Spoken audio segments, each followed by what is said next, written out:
This song's called Countdown.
What's up, everybody, and welcome down to another episode of Zetro's Toxic Vault. And we're going to be punk rock again today. And you guys know that I'm a metal guy, but thrash metal is a very derivative of, I would say, punk rock, the speed and ferocity and rawness of punk rock, and the intricacies of, like, say, British heavy metal and that shit. But today my guest is Mr. Jason Willer.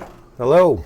He is in many killer bands right now. He's playing with Charger. I'm with Charger. And Jello Biafra. Jello Biafra, Guantanamo School of Medicine. Yeah, that's great. And actually, I listened to that record out on the way out here today. And because I'm a huge Dead Kennedys guy. Cool. So, and to be honest with you, I was a bit reserved to listen to it before. I know he's done some other records, and I kind of stayed away from it. And I'm going to go back and listen because it's very Kennedy-esque. It's got a little bit of that vibe. It has, it's total vibe. But we're going to get into that. I want to talk about Charge. I want to talk about some other bands. But basically, like what I'd like to do on the Vault is I want to talk about you and how you started. Because I know you were born in Vallejo and you grew up in around Concord, Clayton area, Concord, right? Clayton. Well, for the first, born in Vallejo, but lived in Vacaville till I was 5. And then my parents got divorced. And then I moved to Concord. So I was born when I moved to Vallejo, born into a Mormon family. I had there were three of us Willer kids, my little brother Jeremy and my older sister April. And when my parents got divorced, my mom remarried a Mormon guy that also had 3 kids. So it was totally the Brady Bunch. So you had the Brady Bunch going on. Totally. In a Mormon house. Yes. Serious Mormon? Serious Mormon, like cult-like Mormonism. Okay, so I guess, were you the only rebel at that point, or how was you? Well, I mean, I didn't rebel yet. I was going along with it until, but I was kind of a mixed-up kid. I was getting beat up a lot in school and getting in fights. Because of that lifestyle? No, a little bit. I mean, I don't know. Do you remember how shitty Concord and Clayton were back then? Yes, I do. Because I grew up in Dublin and we used to hear about it. It was fucked up, man. People were not very nice, and especially if you're a little different, you get ousted. Like, people can smell it, and they'll just jump on you because they don't want to be the ones getting picked on. I think the 70s and 80s kids definitely reflected that totally.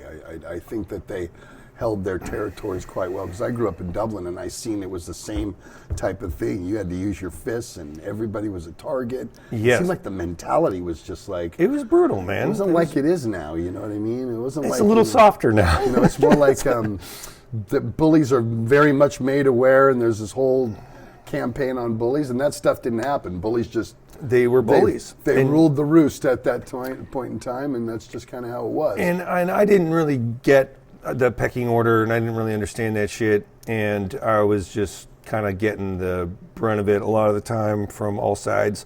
And as we all got a little bit bigger, the bruises got bigger and got more noticeable. Sure. And you don't want to narc people out because then the bruises get worse. You know what I'm saying? Well, you can't. You just take your beating. You take your beating. So then I had to change schools. My mom put me on fucking Ritalin and all that took shit. that for a little while. Oh man. Well, so I was this medicated kind of fucked up kid.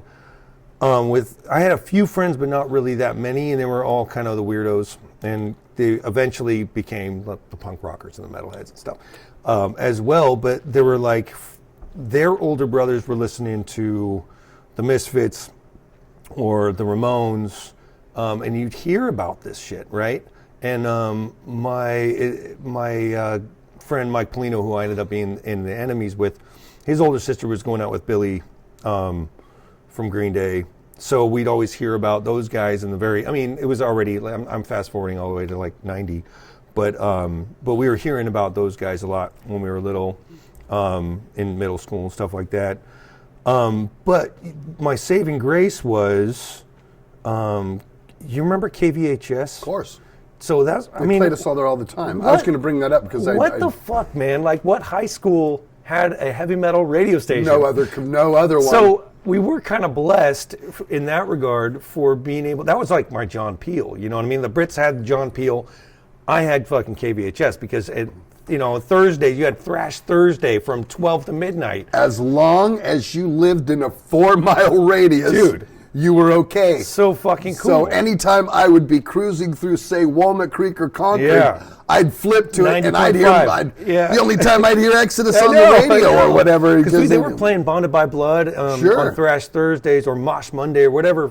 And there was that DJ, do you remember Jesse James? I never met that guy, but he would always play the coolest shit.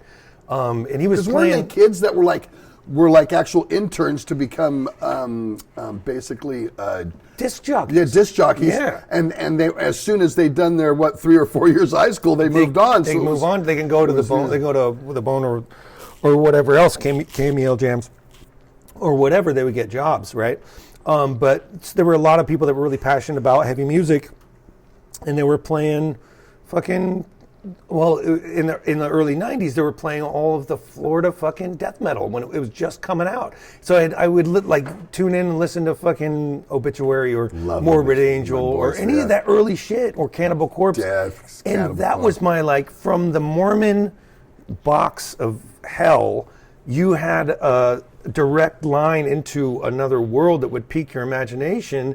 And you go, there's something else out there that I'm fucking missing. There's all this stuff that I know that I can, if I just work hard enough or if I look hard enough, I'll be able to get out of this shit box of Mormonism. And it was, it was intriguing because it was exactly the opposite of what I was being brought up to. So brought up in, so it was. Did your parents let you have a mind of your own?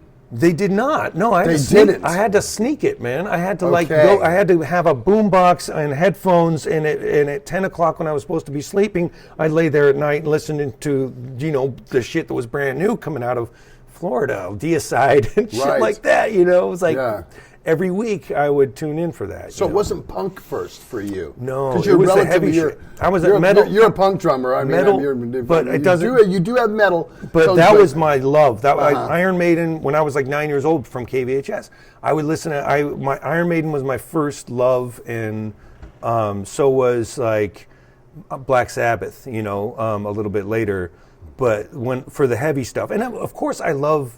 Growing up back then, we had Top 40 Radio and Casey Kasem and stuff. I liked the Cars, and I liked Devo, and I liked that stuff too. Dude, that shit was fucking rad. So then I loved the catchiness of pop, but then I also loved the dirty, heavy insanity of metal. So when I kind of met punk, or when I kind of started to hear even the Misfits or something, they had that rawness and the darkness mixture and the songwriting and the shorter songs, and it was less. I mean, even though I love Iron Maiden and their big operatic 7-minute long songs, I also loved the instantaneousness that you could just get in and get out with songs like from the Misfits.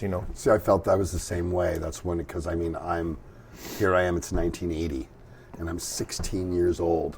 and it's just like punk is kind of new. It's really been around maybe 5 years, but now people are starting to unless you were underground and you were older, because I wasn't even old enough to drive yet, you know, let alone go from Dublin to San Francisco to the On Broadway or the Mabuhay to go see them, somebody like that. So when and then it was just a slew of that kind of thing, and it was just wow, this whole new rawness of energy and slam dancing, which became moshing years, but slam dancing started it all, you know, and that was just aimless banging into fucking people at those gigs. But that's what caught my eye about punk, and when to go watch it, especially, I wasn't big on like listening to it on the radio. I don't know if you like, you know, like I'll listen to this. I dug it. It's cool, but I love the live show.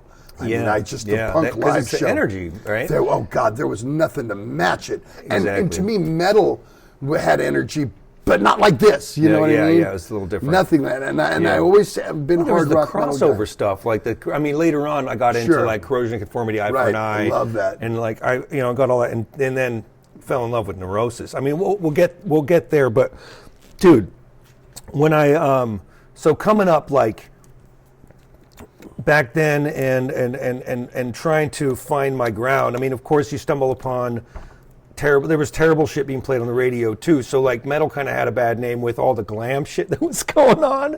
But then every once in a while you'd see like, you know, you'd see Poison and Cinderella and all this garbage, and you'd be like, and it would turn you off. But then you'd see little glimpses of Metallica, or you'd hear Slayer, and they kind of looked like that, but they were like way more fucking evil and like, you know what I mean? But then I think in the 80s I saw, what was it, Star Trek 4 when they were in San Francisco. And there was that scene with Spock with the punk rockers on the bus. Yeah.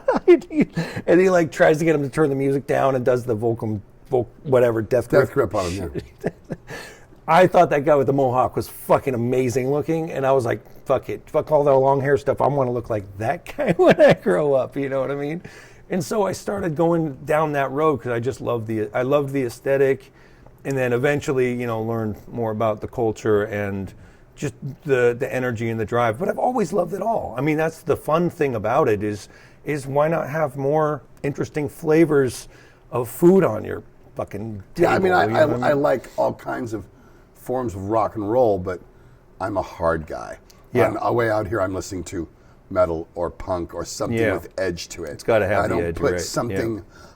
Yeah. I remember about a year and a half ago, me and my girlfriend were going to Tahoe, and I put the Cars Essential on, and I listened to it all. It was like, you know, a playlist about 20 Cars songs, and that was good. It wasn't like I was, oh fuck, I'm into the Cars again. You know, I got to. Yeah. It was cool to listen to, but I go right back to Iron Maiden, Merciful Fate, Judas Priest. You know what I mean? Yeah, that's the shit. You know, Saxon. That's where my, you know, Dead Kennedys. You know, dude. And okay, when I was in about 6th grade, I heard it was right when Seasons of the Abyss came out, and then right when I heard Dead Skin Mask on KVHS, 90. It was 90. Yeah, and I was in 6th grade, so I was like 12. 12, yeah. Or something like that, yeah. And that changed my life. I mean, hearing Lombardo's drumming on that song, it was scary as fuck. That is a scary song. That was scary, and it was just the content. But then it was so intriguing too, because it's again this world. It really makes you think and have an imagination about just horror and real life horror. Sure. Ed Gein, fucking scary, man. But it was really cool. And the chorus is just so creepy and haunting in that song. His ride cymbal, but also just that how he's hitting the bell on the one, one and two, and on the offbeat, he's hitting that fucking bell, and it's for some reason just resonated with me. I don't know, but I wanted to play like that. He was my guy, you know, and he's still probably my favorite. He's probably my favorite drummer. Very unique player. You know, nobody plays like Dave. Nobody does, because he's got I don't know he's got other influences, and maybe from where he comes from too. That just he brings something else to the table that's like nobody else. You know. Yeah, no, definitely solid guy. Amazing. Anyways, I'm jumping all over the place. That's okay. That's what we can do here in the vault. I don't have any time limit. Cool. I do what I want. If we go long, we cut this up, and these guys get to watch it for 2-3 days in a row. That's kind of how we do it here. Awesome. So you could that's why we're here for your story. And we're going to talk about your bands.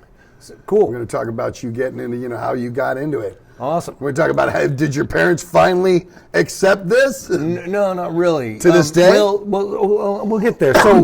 So my dad was kind of out of the picture until I was a teenager, until I really so I went through a bunch of bullshit and I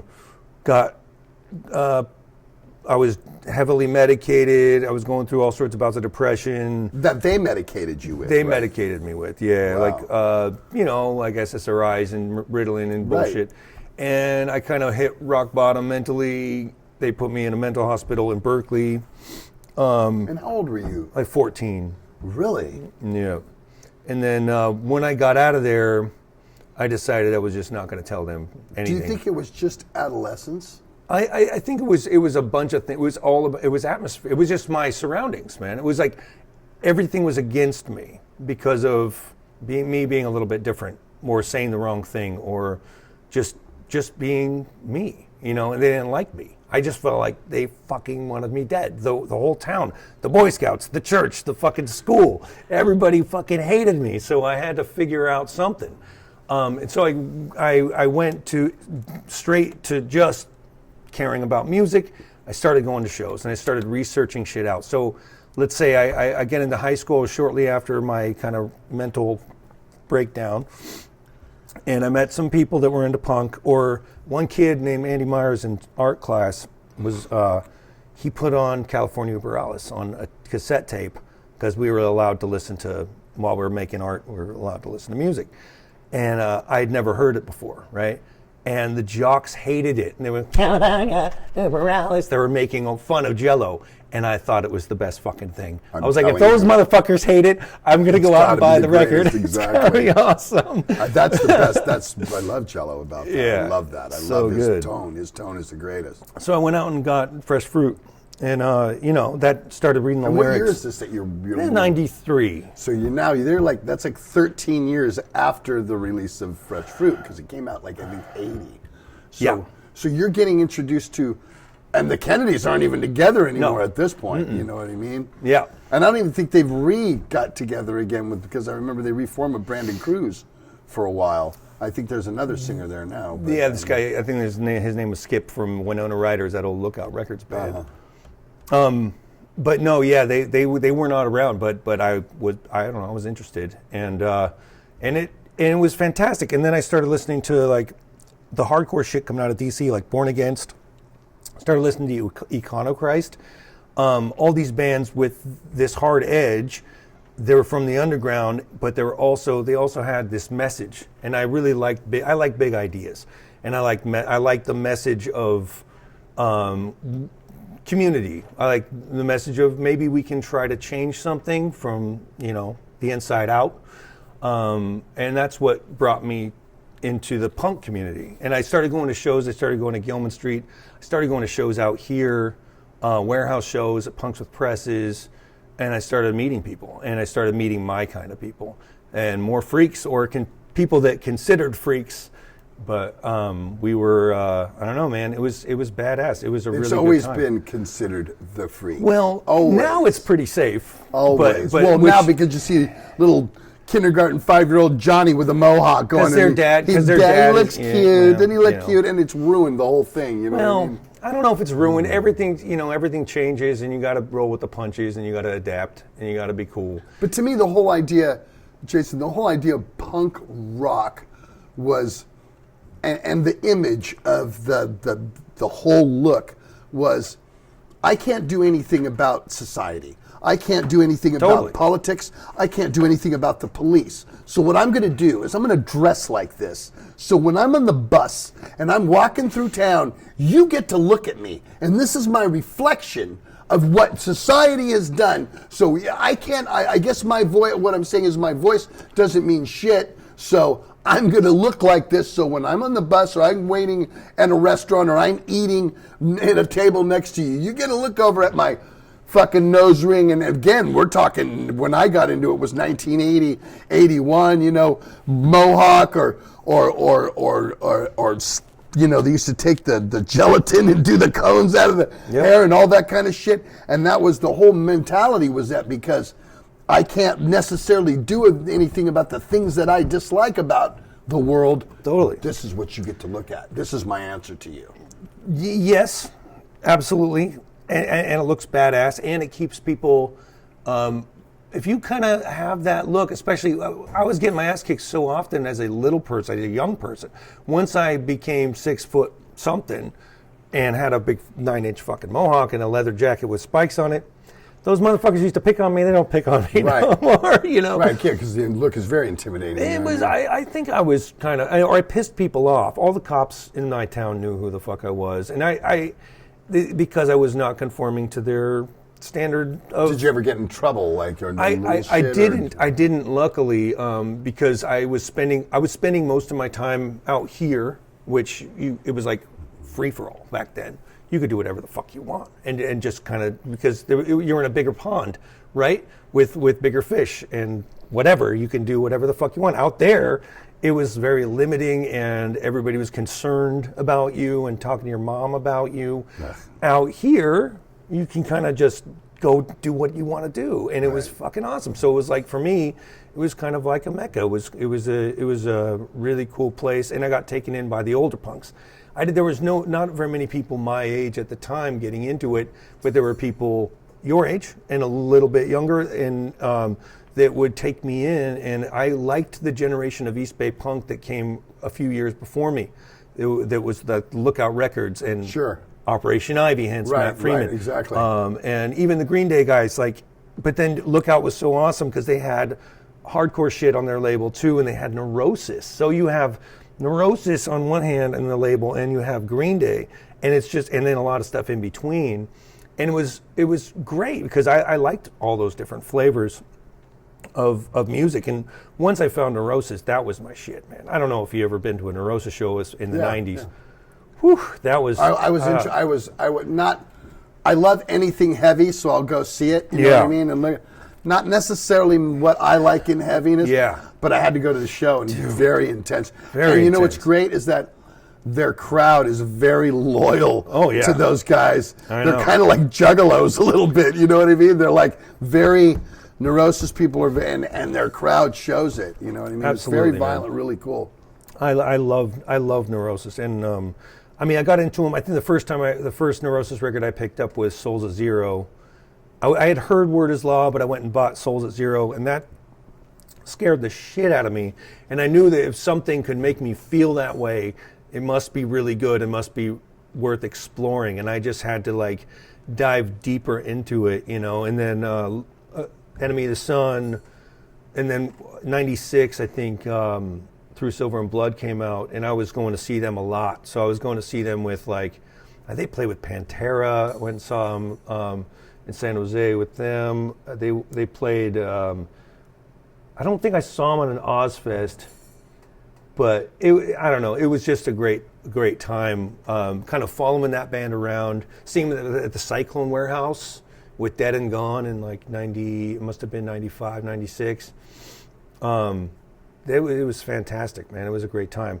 But at that time, I was going to Ozfest shows too. Sure, so you still had your metal edge on there. Totally, man. And I was in. And then, anyways, I moved to Oakland the day after high school, to 666 39th Street.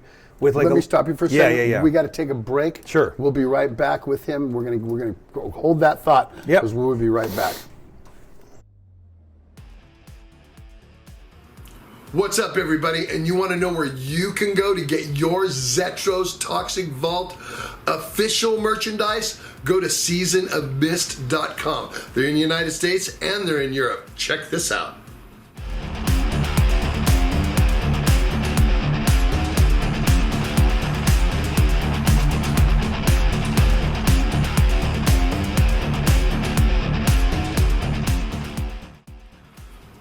Pretty killer, huh? Go to seasonofmist.com and get your Zetro's Toxic Vault stuff today. All different types of sizes, all different types of shirts, all different types of prints that you could have them on put on custom your way. So go to seasonofmist.com today.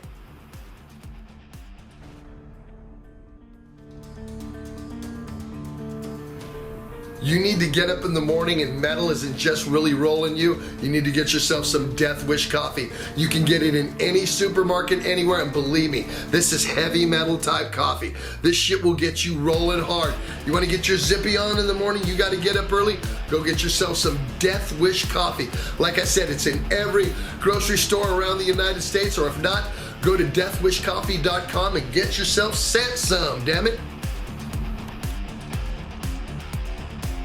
Gotta love these sponsors. And we are back with Jason, and you were talking about moving to Oakland before we went to the break. Yeah, so in the summer of 97, moved to Oakland, and that's where I feel like my life actually really started, because I was able to be amongst my people. So you're like 18, 19 I was 18. 18 years old Yeah. now, yeah. And like lived with a bunch of punks and witches in this. So you moved out of your parents' house? The day after high school. Really? Yes, and my rent was $200. It was right by the MacArthur BART station, 666 39th Street, with like Mouse course from. it was. Do you remember Dystopia? I lived with Mouse from Dystopia, Sean from El Dopa. You remember that band? No. Oh man, they were fucking amazing. I So seen you're a them with bit Vixens. younger, so by the time you're there, I think by that time, I had already had young kids, and Exodus had already lost. We were already out for it, because I didn't do music from 93 till 2001. Oh, wow. So there All was right. an 8-year period there where I coached baseball and Oh, wow. soccer and All right. raised 3 kids that are now, 2 of them are in their own metal band. So Because around then I saw Exodus at the Exodus warehouse. At Tom, who owned the Metro, he had a warehouse, right? It was the Exodus warehouse. it must have been Bailoff. It was Bailoff. Yeah, it was because- Bailoff. And they played, because my friend Lucky died, and it was a benefit for his funeral. It was great. It was fucking awesome. It was killer. Back to being raw, right? So talk about getting into drums. Talk about how you became the drum god you are now. It come had on, to man.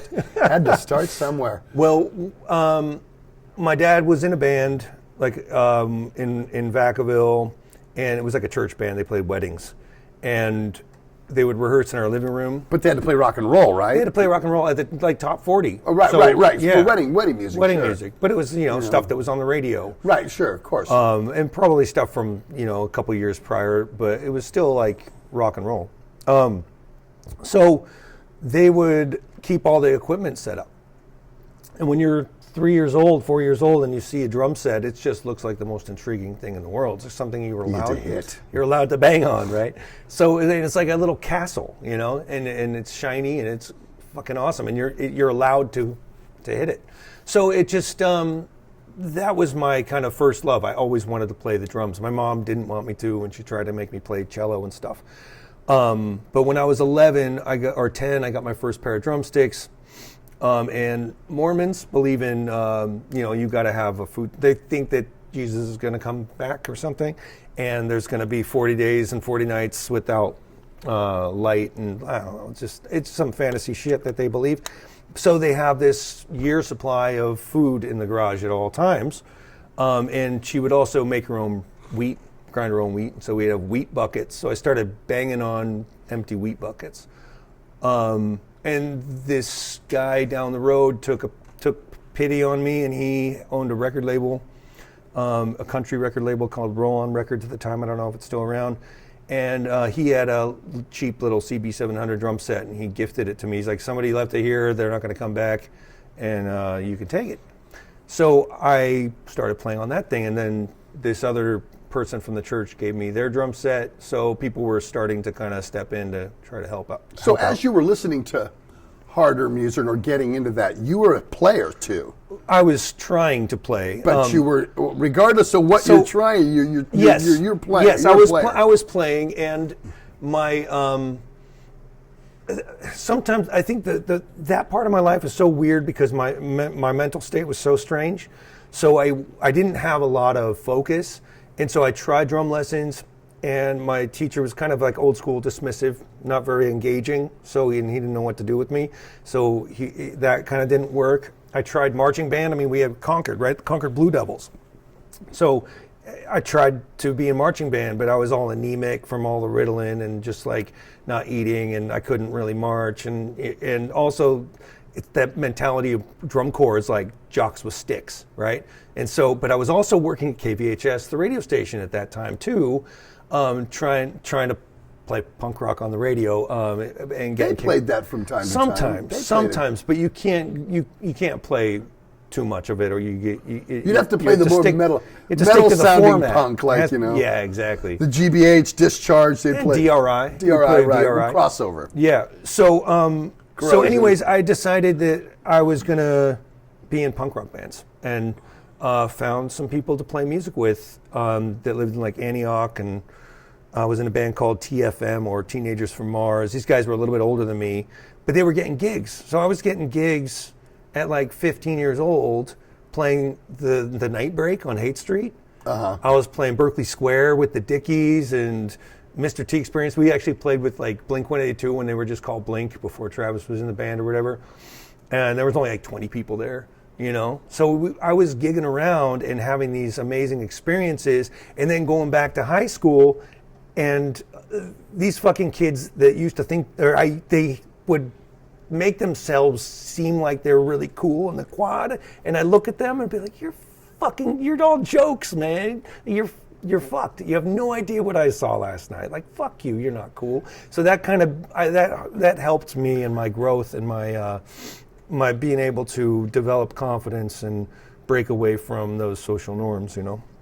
Were you the one of the guys that people went to for new heavy music? You know what I mean? Yes. Eventually, because I was searching. Go hit Jason up, dude. He'll know the new bands that are that killer, was what was awesome, is that I was out there going to record stores and going to record bins at Gilman Street and stuff, where I met Jello Biafra or whatever when I was like 15, 16. I'd be flipping through records. There's Jello, and we'd start talking about music, and I'd ask him all the questions. And he says I was always really nice, which is cool. I'm sure I was. He actually remembers that. He remembers me being the little kid with the big mohawk, you know, asking him all the questions, you know, being respectful about it though. And then, you know, so what I would do is I love sharing the information that I would find, right? And so you'd find out about all these new bands, and you'd want to make mixtapes for people because you want to convert. You need some friends, you need some allies in school. So I'd start making mixtapes. Plus, I just love sharing that information, and I felt like I was good at it. Hence me now being able to do that with the drums, you know. Right.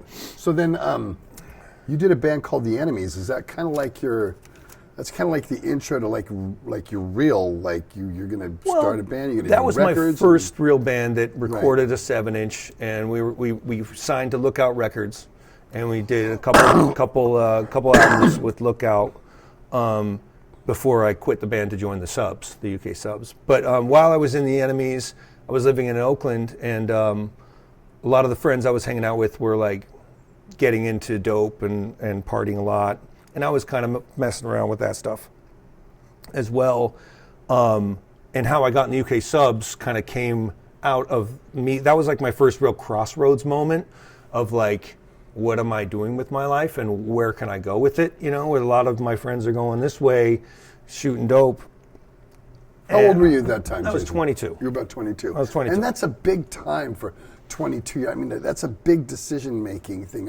Crazy. I joined Exodus when I was 22. When you were 22? When I was 22. Awesome. So it's like, it seems like by 22, I kind of knew what I wanted to do. Yeah. But I needed that movement, and then Totally. that came in, and it worked out that way. Did it work out that way as well for you? Absolutely. I was working at a little cafe at the time. It was called Royal Coffee. And this guy, Johnny Cruz from Sam I Am. I mean, that's the cool thing about the punk scene is the more you're around, the more you're cool to everybody. Sam I Am. You get to meet everybody, and you know everybody, and as long as you're cool and you don't fuck anybody over. I mean, everybody makes mistakes, but try your best to be cool to everybody. And then you get to hang out everywhere, and you get to go to all the shows, you know, and it's not just one little clique. You get to go everywhere. So Johnny from Sam I Am comes into my cafe, and he goes, dude, Jason, you got to call Nikki Garrett from the UK Subs right now. He lives in San Francisco. He hates the UK Subs drummer at the current time, and he needs he wants a drummer to come to to do Brazil, Argentina. And I'm like thinking about what would I be doing? I'd be hanging out with my loser friends shooting heroin, or I could join this legendary punk rock band punk rock band that I knew about, but I wasn't a big fan yet, and I had them on some compilations and stuff like CID and a couple songs, but I didn't have the first record. CID. Dude, it's killer today too. That's killer. So I called Nikki Garrett, and he answers the phone. He's like, "Who is this? How'd you get my number?" And he sounds kind of spinal. You did that good. Well, I've hung out with a lot of Brits, and he sounded kind of Spinal Tap, and I was just like, yeah, I don't know, like this is weird, but whatever. I got to get out of my comfort zone. I got to break out. I'm at that time. I already knew I was kind of like an adventurer. I like to get out there. I like to do things. I like to explore. And I was doing that with drugs. I was doing that with music. I hadn't really done that with major tours or anything yet. So I was like, fuck it. Let's see where this brings me. We had a rehearsal, and I learned 26 songs in 2 weeks. That's the punk way. We had one rehearsal, and he's like, it sounds pretty good. And we went to the Brazilian embassy, got a fucking visa. The UK subs at that time, I think the only time they ever had management, booked me some plane ticket down to Sao Paulo, and that was it. All of a sudden, I was in Brazil with this guy I didn't know. I meet Charlie, I meet Alvin right when I land, have one rehearsal the next day, and then the day after that, fly down to Buenos Aires, Argentina to play in front of, I heard it was 4,000 people. Scared the shit out of me, man. It was pretty amazing. What a crash course to introduction. I was having Was it 4,000? That's Did what it they look were, like 4,000? Yes, it was this place called was 40,000 to you, huh? Well, it was a place called the Cemento in Buenos Aires. It's not there anymore, but it was packed full of people. And I was having these nightmares about signing autographs and all this shit. It was way worse than that. These kids are trying to pull the badges off me and everything. Oh, yeah. It was awesome. They were very enthusiastic. It was a great time. And if that didn't hook you, dude, that was. But I was trying to remember 26 songs. This kid sneaks past security, comes from behind me, and he grabs the drumsticks out of my hand while I'm fucking playing. Welcome to Brazil, everyone. Argentina, but then he. Same thing. They get more crazy as you go lower. You're gonna get beat up. And then he runs I've been off, there many times, bro. Believe me. And he jumps off the stage, and the band's looking at me. This guy stole my drumsticks. I'm fumbling around, missed a couple beats. Get back to it. I think there was a bad review about the show. That I sucked or something. Of course, it was my first gig. Don't go off on what people you did the gig for like 7 years, right? 5 years. It was awesome. That was my introduction. And we went on like a fishing trip in Parachi with the Brazilian. Of course I know him, Matthias. You know that guy. Are you kidding me? And have you been to Parachi? You've been to that? I wasn't in Exodus during that time. But Bailoff was. No, it was actually Rob Dukes. It was Rob Dukes. Okay. Rob was in during when they took him to Parachi. Matthias. He's back in Germany now. He's not down there anymore. I seen him last year. Oh, really? Yeah. Okay. Yeah, wow. Yeah. Wow. He was a piece of work. I've known him forever. I bet. Forever. He was one of the first guys I met. I was in like 85 or 86 when I first went over to Europe. They used to call him Matthias Vods. He used to have a Smirnoff vodka endorsement because he drank so much Smirnoff. Wow. He was just some dude because he drank. He would call him and write him that I love Smirnoff, so he had some guy had a Smirnoff endorsement just because he drank so much fucking Matthias Vods. But he was doing wasn't he doing the fan club for Metallica and Slayer and putting on shows and festivals? He told me some pretty cool stories. A lot of things. He did brought Exodus down there many times to tour. So yeah, he has his hands definitely. He told me a story of Sodom and Venom and Metallica playing a show, and I think Metallica was killing it after Sodom or something, and the singer for Sodom was all jealous and went underneath the stage and started unplugging shit. No way! I never heard that before. Ask Matthias about it. Really, I actually know maybe Tom. I'm getting it wrong. It was 20 years ago. I know Tom really well, so I hope he doesn't watch this and want to kick my ass. Maybe he will. I don't know.